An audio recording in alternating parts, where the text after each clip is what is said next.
Hello from the Southeastern Region Parental Alienation Awareness Ride, coming to you from the Norristown Courthouse. We are so happy to have you all joining us today. My name is Kayla. I'm the Southeastern Vice President of Pennsylvania Bikers for Justice, and at this time I'm pleased to introduce our speaker, Chris Bowen.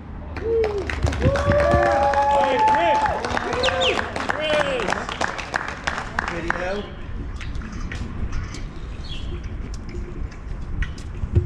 How's everybody doing today on this beautiful Sunday? I can't hear you guys again. I thought you were bikers. What the hell? All right, cool.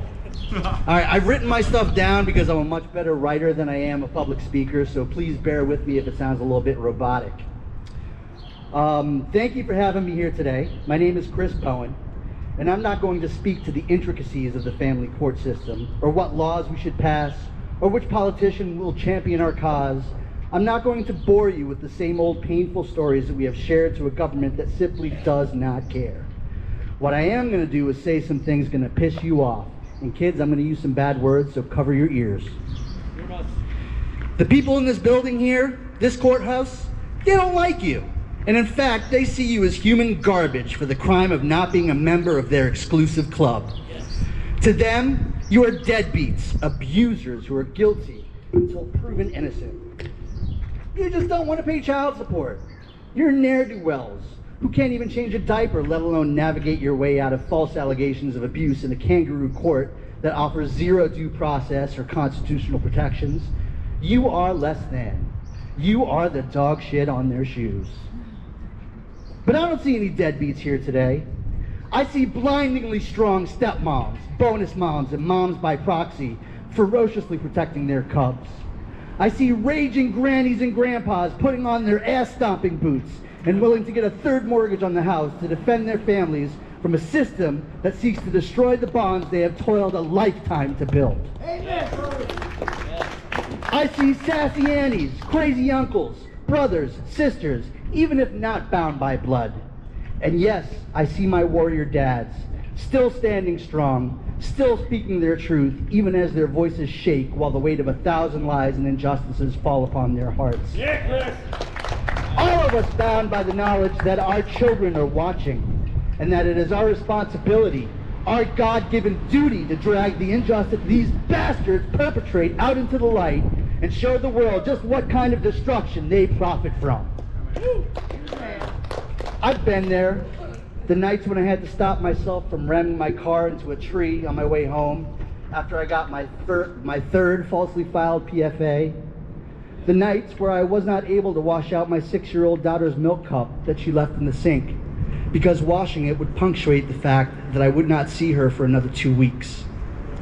The desperate pleadings to court officials, child and family services, law enforcement, and the psychiatric community, who would all smile and nod politely, but would not help simply because I am a parent who happens to be male. Yeah, I've been to that level of hell. On my own journey of nearly 10 years now, I found the antidote to that despair and the sword with which to fight this beast that is our family court system. Viktor Frankl, a famous psychiatrist who survived the Nazi death camps, made this revelation in his book, Man's Search for Meaning. He noticed that you could take everything from a human being, their clothes, their homes, their families, even their lives. But the one thing that could never be taken from a human being is how they will react to a given atrocity. In the space between stimulus and reaction lies our salvation and ultimately our victory. Perhaps it's appropriate that today is also Greek Easter. And being that I was raised Greek Orthodox, here it comes, it's kind of mandatory that I work some sort of Greek wisdom into my speech today. And know that wisdom has nothing to do with Windex. I'm reminded of the true story of the Bishop of Zakynthos, a small island community in Greece that was under the occupation of the German army during World War II. You see, back then, religious leaders at the time often held more sway over the local population than elected officials did. And as such, the bishop was commanded by the SS officer presiding over the occupation to provide a list of all the Jewish people residing on the island. The next day, the bishop went to the commandant and provided him with a list with only one name, his own. and proceeded to tell the commandant that he was prepared to march with his Jewish neighbors and friends straight into the gas chambers if that was his destiny. To this day, Zakynthos remains the only Greek province that saw 0 casualties among its Jewish population.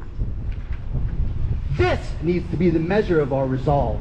We need to be willing to put our lives on the line so that our grandchildren will never have to live with the pain we and our children have suffered under the heel of the family court system. We Greeks, along with being stunningly handsome and having invented everything, also have a concept that we teach our children from the moment they are old enough to understand it. That concept is philotimo. Philotimo, literally translated, means a love of honor. But it means so much more than that. It means a sense of community and family that is valued above all else. It means shoveling the old lady next door's driveway, even when she didn't ask. It means sitting with a new kid at school when everyone else ignores him on his first day. It means fighting with your last breath for what you know is right against insurmountable odds in the face of certain death. But I like best what my yaya told me about philotimo when I was just a young boy. She slipped me $1 for chewing gum manis. Philotimo, she said in her thick Greek accent, is doing the right thing not because someone will see you doing it, Christomo. Philotimo is doing the right thing because it would be shameful to not do it. Those words, 40 years later, they still guide me and give me strength. So this is my gift to you on this Greek Easter and Parental Alienation Awareness Day from me and my grandmother Nicoleta Kostopoulos, who came to this country in 1916 with a penny in her pocket. Do the right thing. Practice philotimo. Be kind. Love each other and fight like hell for what you know is right. The destructive forces of our family courts will eventually fall. We will be reunited with our children. And if we will just get out from behind our keyboards, create an actionable battle plan, band together and fight. As Winston Churchill once said, and I promise this will be my last Greek reference, forevermore it should be known that Greeks do not fight like heroes, but that heroes fight like Greeks.